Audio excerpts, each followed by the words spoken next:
ফলাইছে কালবারের লাগিয়া আমরা আরো তো লাগছে জায়গা কালভার্ট ফেলেছে কেন? কালবারে এরা ফলাইছে রাস্তার মধ্যে তারে বাধা দিছে আমরা পঞ্চায়েত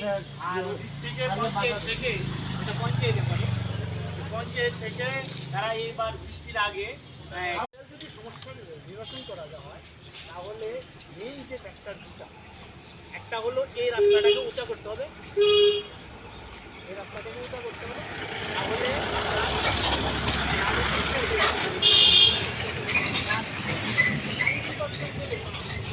এই রাস্তাটাকে উঁচা করতে হবে।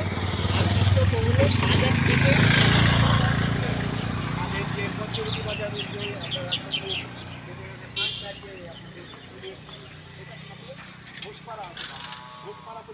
আপনার বাড়ি ঘরের কাম শেষ। ওই যে বৃষ্টির জলে যে আমরা ওই সুপা টুপা দেখেছি তারা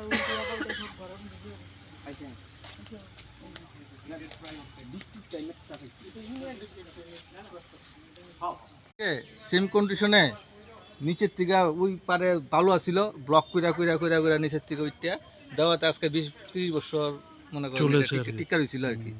এখন আবার মনে করেন এই জায়গাটা গেছে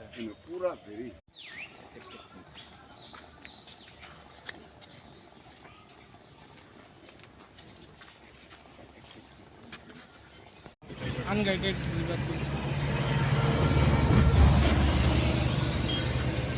এদিকে হাইট উঁচু, ওইদিকে হাইট উঁচু, এইদিকে আগে গোলা না ড্যামটা থাকলে ইয়ে হয় আর কি, একটা গাইডেন্স। ড্যাম না এদিকে ছোট ছোট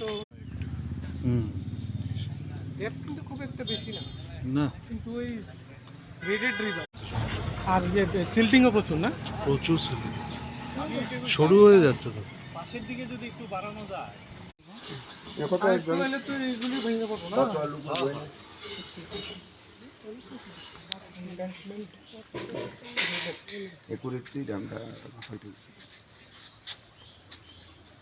এই এলাকার নাম কি?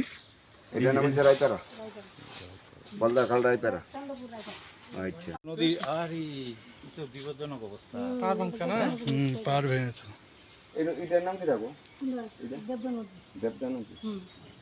ওইটা হাওড়া আর মুক্তা।